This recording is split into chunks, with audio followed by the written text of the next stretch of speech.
morning students. Next we are going to discussing about the program structure of VHDL. So that means in VHDL, so how we can able to write a program. So what is the structure for that? So that's what we are going to discuss under this. So in general, so VHDL was designed based on the principle of structured programming.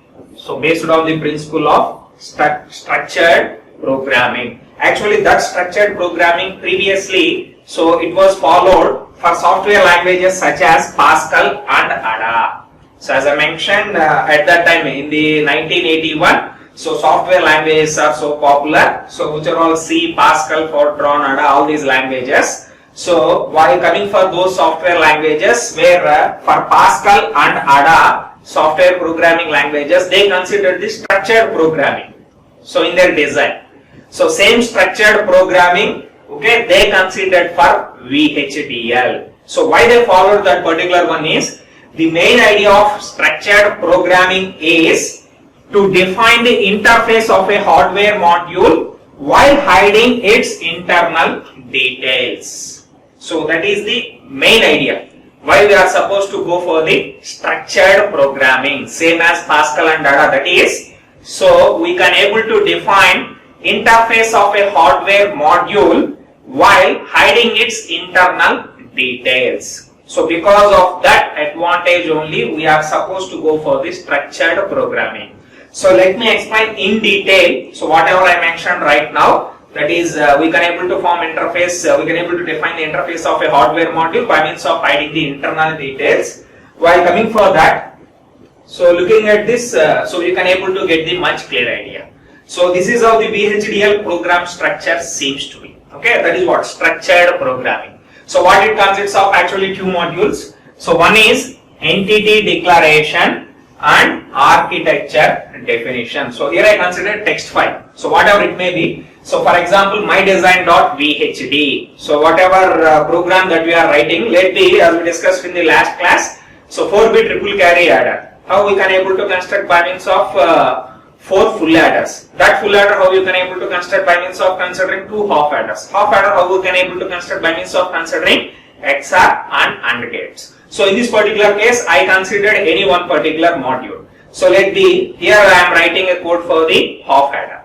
Okay. So whatever module that you are writing, program for that in VHDL, in general, the structure seems to be like this, where it consists of these 2 parts. Okay, VHDL program structure consists of these 2 parts. First one is entity declaration. Okay, in entity declaration, we are going to define only the module's inputs and outputs. Okay, so that is what we can also call it as external interface signals or ports. Okay, so that is what we are going to define within this particular entity declaration. We are going to define only the inputs and outputs of that particular module. Let me, here I am assuming I am writing a code for half adder. So for half adder, what are the input output? If you assume that AB are the inputs, sum, S and C carry are the outputs, within entity declaration we are going to define only AB as inputs and S and C, sum and carry as the outputs. Only that information only we are going to mention, and we are not going to describe any internal operation of that particular half adder. So that is what entity declaration. Only we are going to define the inputs and outputs of that particular module, or we can also call it as external interface signals, because with those signals only we can able to interface with the external devices. In that regard, we can also mention it as external interface signals, or simply we can also call it as ports. Only that information only we are going to mention in entity declaration. And next to that, so while coming for that, the second one is architecture definition. Okay, so while coming for that particular one, within architecture definition, we are going to mention the operation of that particular device or module. So here I am assuming that particular design or module itself half adder, let it be. Okay, so within architecture, we are going to define the functionality of that particular module. Okay, so because of that, so in architecture only we mentioned that particular one, because of it consists of these two parts, entity declaration and architecture definition. Suppose if this particular module, if I want to instantiate in another module. So as I mentioned, this I assumed it as a half adder. So while we are realizing the full adder, we are supposed to call the function of two half adders within full adder. So while we are calling this particular function over there, simply I am going to represent the entity. Okay, this particular entity only we are going to instantiate in that particular full adder. So because of that, what happens, whatever functionality we mentioned over here, so that functionality we can able to get in that particular full adder. But in full adder, it can't able to look at this particular architecture definition because we are giving access to only for this particular entity declaration. So because of that, what happens, we can able to provide security to our code whatever we wrote in architecture definition. Okay, so this type of security is very much required while you are designing the hardware designs. In that regard only, so this is how the structured programming seems to be. By means of giving this particular structured programming, so we can able to interface this particular entity, okay, by means of hiding the architecture details. That means by means of hiding the internal details of that particular device. Okay, so let me explain once again. Within entity declaration, very important, this particular one. Without understanding the program structure, so it's very difficult to understand the remaining concepts in VHDL. So listen carefully. While coming for entity declaration, we are going to define, okay, inputs and outputs of the given module, or so external interface signals or codes. Okay, only those information only we are going to represent in entity declaration, and we are not at all going to mention operation regarding that particular module. And next to that, within architecture definition, we are going to define the internal operation of that particular module. Okay, in detailed description of internal behavior or internal structure. So that's what we are going to define while in the case of the architecture definition. Okay, so because of that, suppose if this particular module I want to instantiate in another device, if you assume this is an half adder, if you want to use this particular one in full adder, only there I am going to call the entity declaration. Only entity, this part only. So that to entity name itself I am going to instantiate over there. By means of that, this half adder functionality we can able to use in full adder module. But if you look at that particular full adder, only we are going to define the entity, and because of that we are going to get the architecture. Okay, so functionality as well. But if you look at in full adder, so you can't able to look at that particular architecture, so which is lies within this particular entity name itself. So because of that, in full adder we can't able to look at the so architecture definition of adder. Only we can able to look at the entity only. So in that regard, we can able to provide security for that particular architecture definition. So no one can able to change that particular program whatever we wrote within that particular architecture definition. By means of that we can able to provide the security. So this is very much required while we are designing the hardware designs. So this type of security we can able to provide once if you follow the structured programming. Okay, so while you are designing that particular language. So in that regard, so because of this necessity, because of this use, so VHDL also developed based on the structured programming. So which they already followed at that time in software languages such as Pascal and Ada. Same structured programming is useful for VHDL as well. Because of this security we can able to provide for the program whatever we written within this particular architecture definition. So because of that they consider the structured programming. Okay, so that is the main reason. And next to that, so based on this particular one, so we came to know the advantage of this, why you need to follow the structured programming. So then after that, if you indicate that particular entity and architecture, so by means of this particular diagram in a much more clear way we can able to define it. So this is how the entity and architecture seems to be. Okay, so here internally we are going to define the architecture. That means the internal operation of that particular module. On top of it, entity we are going to place, where entity will act as a wrapper for architecture, because the functionality of entity seems to be same as wrapper. So what it will do, wrapper, it is going to hide the internal details. Here also, here this particular entity declaration part, it is going to do the same operation. So because of that, several designers, they can able to consider entity will act as a wrapper for the architecture because of it's hiding the internal details of that particular module. For that reason, we can able to call it as entity will act as a wrapper for the architecture. So that is what here we need to know. And while coming for this, how we can able to interface the multiple entities. That's what here we define by means of considering this particular one, and so that we can able to call it as hierarchical use. So as I mentioned previously, okay, while coming for VHDL, we are supposed to block diagram and hierarchy. So in the first one, design flow, first one is block diagram and hierarchy. There I mentioned while you are drawing the block diagram, we are supposed to maintain the hierarchy nature, either from top to bottom or bottom to top, whatever it may be. Okay, so I considered 4-bit ripple carry adder, so that we can able to construct by means of 4 full adders. After that, each full adder we can able to realize with 2 half adders and 1 OR gate, and after that each half adder we can able to realize by means of considering the XOR and AND gates. So here also, if I consider this is the top level module. So top level module, if I consider it as entity A. So where first initially I defined entity and within that architecture.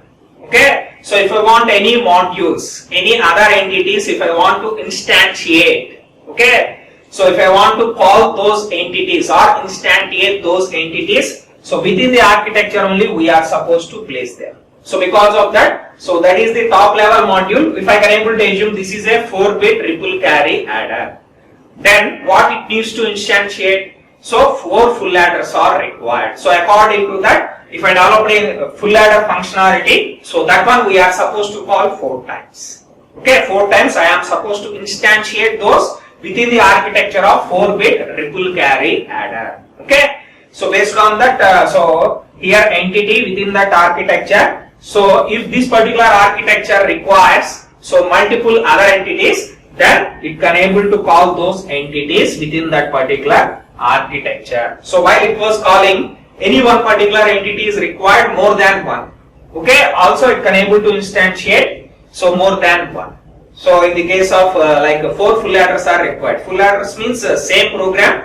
Okay, same entity, within the same entity we are going to define it. So 4 times I am supposed to instantiate. So in this particular case where C is required 2 times, it needs to instantiate in architecture A. So in that regard, so it called 2 times. And remaining 2, P and D required only 1 time. So because of that, only 1 time it was instantiated. Okay, so or it was called into the architecture A.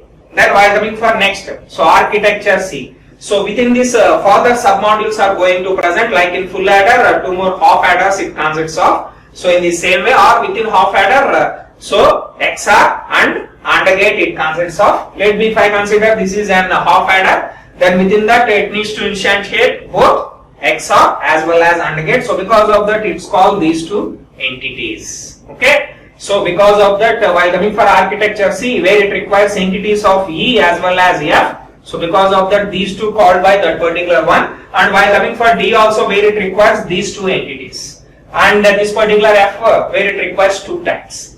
So in all these regards, we can able to say multiple entities can able to use the same entity, because here C and D both are using both entity E as well as entity F. Okay, so 2 points you are supposed to remember while coming for this particular one.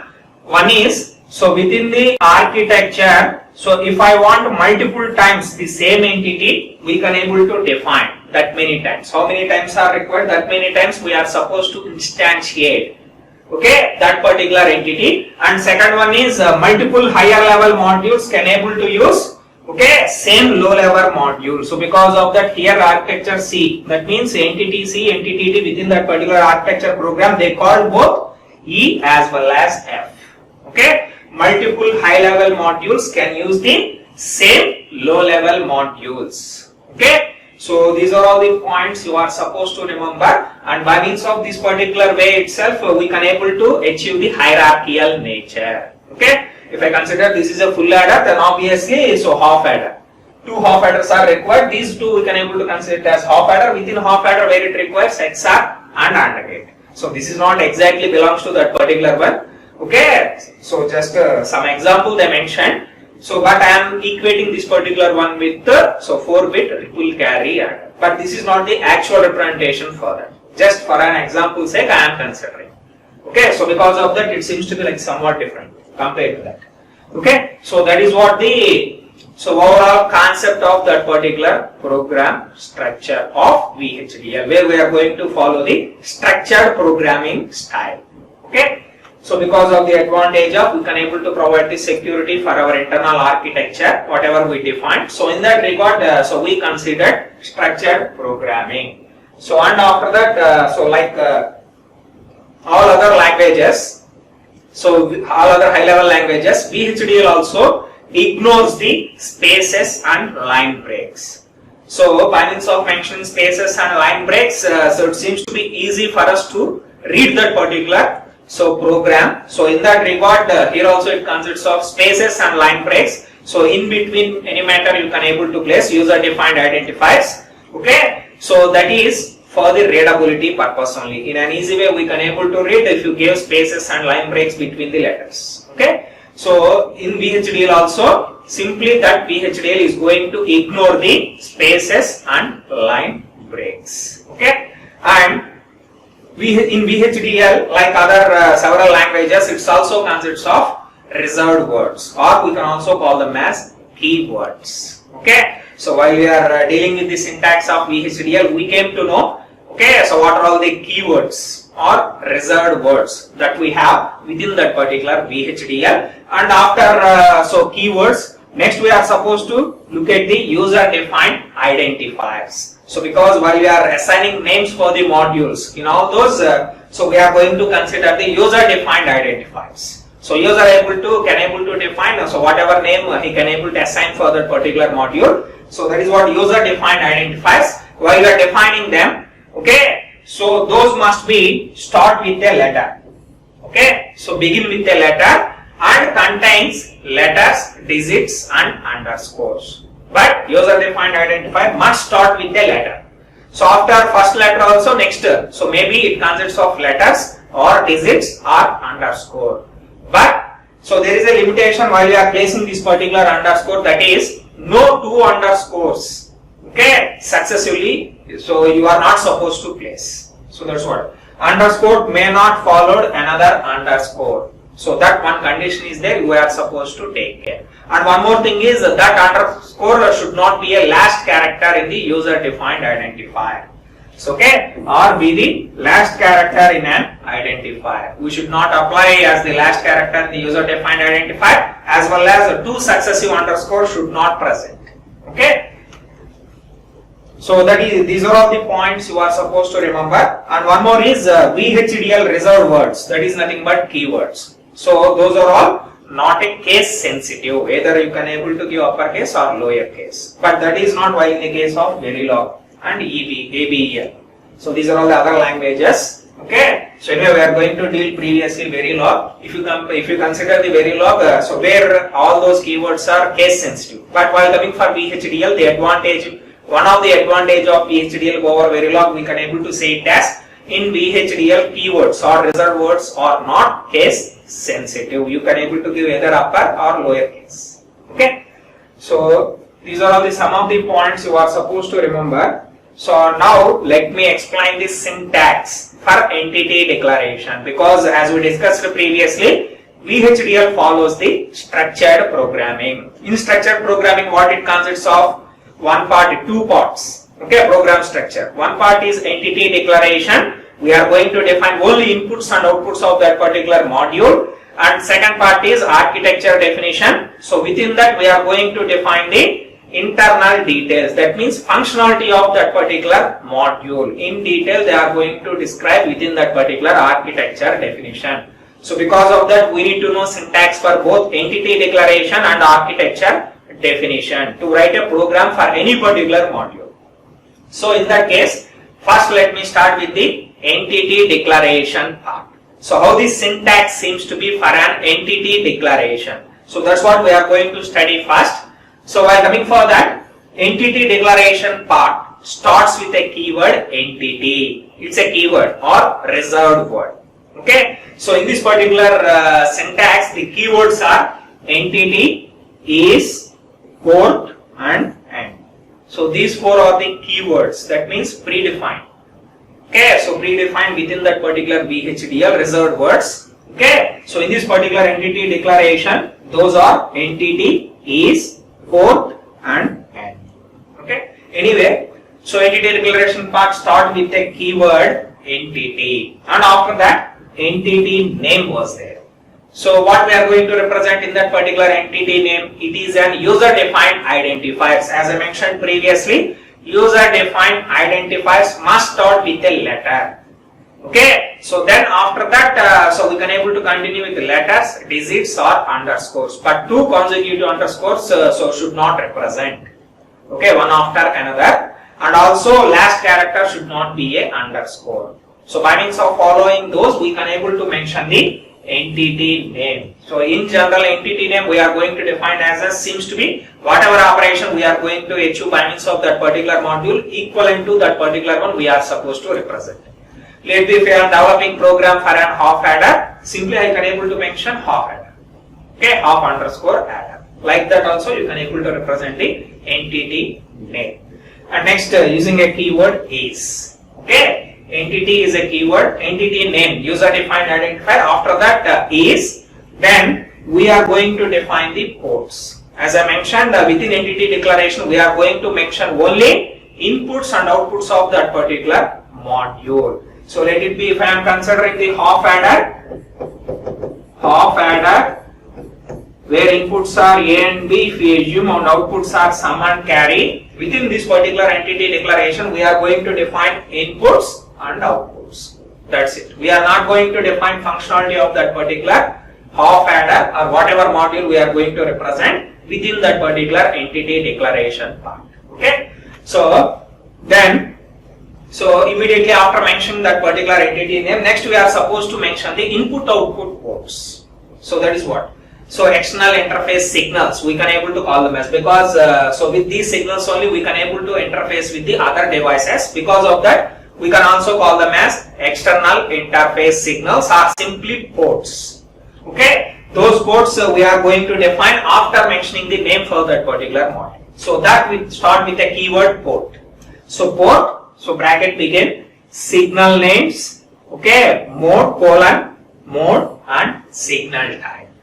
Okay, so actually what it indicates, while coming for signal names in the sense input output names. So that is also user defined identifiers itself. User itself can able to define. So whatever names, here in this particular case I considered AB as inputs and sum and carry, S and C as outputs. So user defined identifiers itself, once again we are supposed to consider. So while in the case of signal names, and these so we can able to mention either so one input at a time or one output at a time, or multiple input multiple output by means of placing commas in between them. Also you can able to represent. Okay, so that means if I can able to represent A, so one time, and another B, I am going to define another time. So like that, otherwise A comma B. So within a single statement also multiple inputs or multiple outputs I can able to define. But so one input, one output you can't able to define because their modes are going to differentiate. If the mode is same, then we can able to consider so multiple inputs or multiple outputs, so by means of mentioning commas in between them. Okay, so that is what the signal names. That means those inputs and outputs names itself, user defined identifiers once again. Okay, and next semi. Okay, colon, and next to that mode.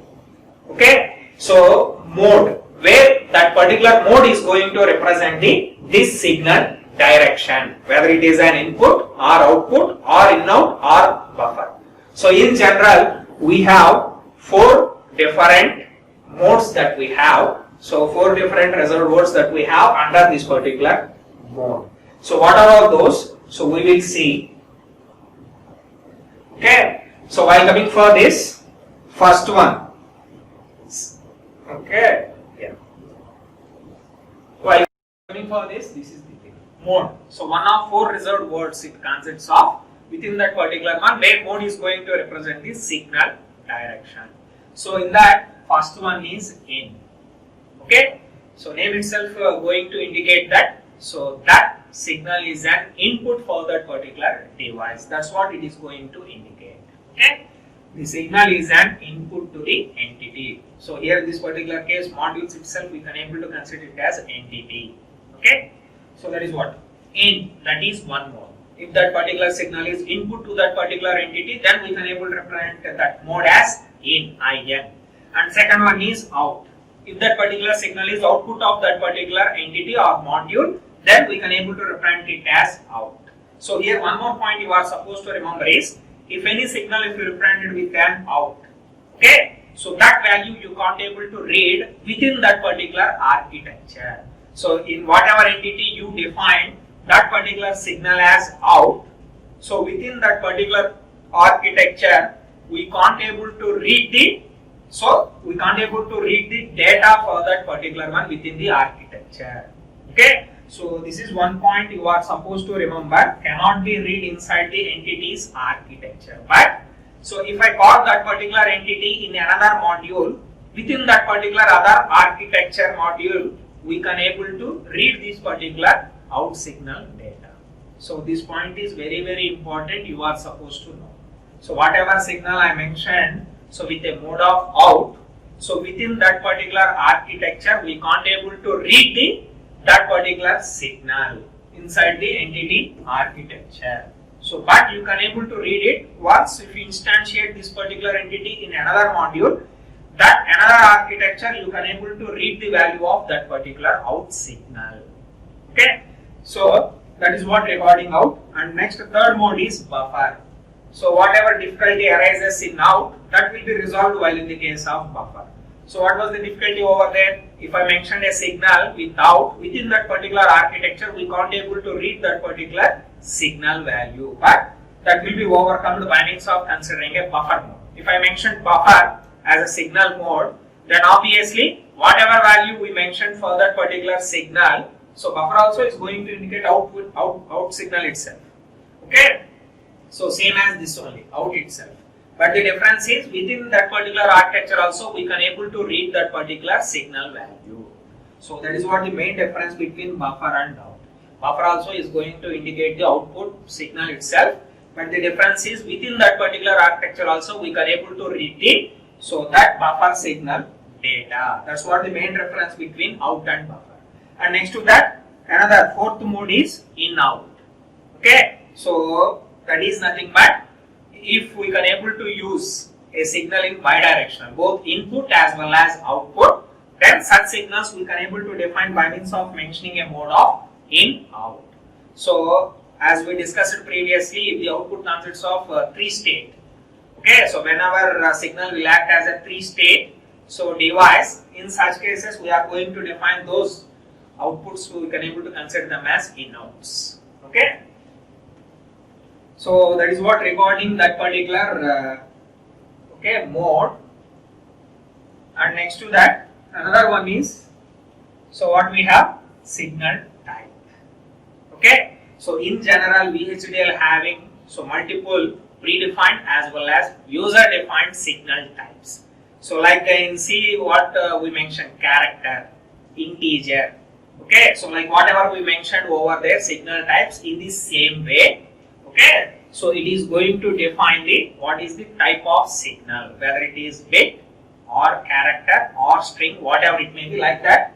So we have predefined, okay, so we have predefined or user defined words. So for that one, built-in or user defined signal types we have.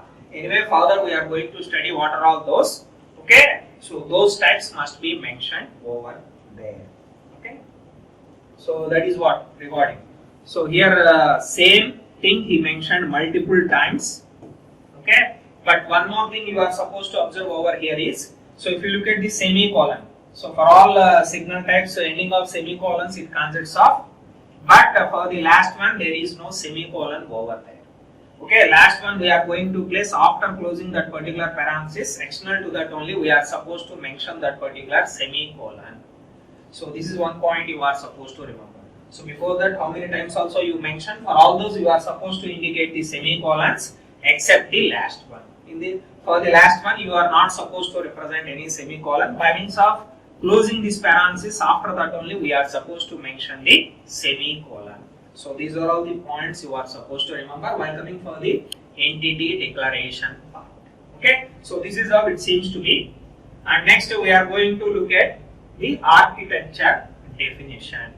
Okay, so architecture definition, this is the second part of our program structure as we discussed previously, and this is the syntax for that. So what it consists of? So architecture definition starts with a keyword architecture, and next to that architecture name. So this is an user defined identifier. Okay, user itself can able to define the name for that particular architecture. Okay, so that architecture name, okay, so maybe same as entity name or any other name related to that particular entity name, you can able to give it as. Okay, so and next of, so which is a keyword, predefined one, and after that entity name. So this is very important. So here entity name, you are supposed to mention whatever name you gave at the entity, like entity name is, their entity name whatever you mentioned, same name you are supposed to mention in this particular entity name. Then only that particular program came to know this particular architecture belongs to that entity. So because of that, here entity name is very important. This architecture we are writing for whatever entity, that entity name only here we are supposed to mention. But while coming for architecture name, as per our wish, we can also mention architecture name as same as entity name if desired, or simply if I mention entity name over there is half adder, then while coming for architecture, half adder underscore arc. By means of that easily we came to know that, so this architecture belongs to half adder. Okay, so that is what architecture name and entity name. Entity name must be same as whatever defined previously for that while we are declaring the entity, and while coming for architecture, just okay, user defined identifiers to easily remember that particular one. So extension to that particular entity name such as half adder, because entity name if I mention over there is half adder, then while coming for this half adder underscore arc, if I mentioned architecture name as such as like that, from that easily we can able to understand this architecture belongs to half adder. Okay, otherwise you can also able to give same same name for both entity as well as architecture if desired.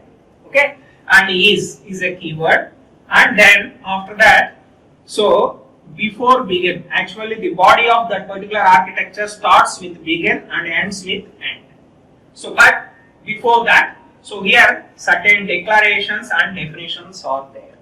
So because of so whatever I mentioned in entity declaration part, ports, okay, so those input output signals, those directly we can able to use within this particular body of the architecture. So but if I want more than that, okay, so whatever inputs and outputs I mentioned, so those signals are not sufficient to describe the overall operation of our architecture, then those we can able to define within this particular architecture, that too before begin. Okay, so here they mentioned some of the declarations and definitions, what are all we can able to define within that particular architecture. Those are all, first one is type declarations, whatever types we defined in entity, so other than that some more types we must consider while we are developing this particular program between begin and end, those must be defined within this particular type declarations. And second one is signal declarations. Okay, other than what we defined in the entity, some more signals are required to define in a detailed way this particular architecture, those also we can able to define signal declarations. And next one is constant declarations. If any constants that we are using within here, we can able to declare over there. And function definitions, procedure definitions, and component declarations. So all these are all possible, and in any order you can able to consider. No need to consider type declaration first, then only signal declaration. In any order you can able to define or declare all these. Okay, but in all these mainly we are going to focus on signal declarations, because many of the programs while we are developing, so in general, so other than compared to reminding all, signal declaration seems to be very useful for us.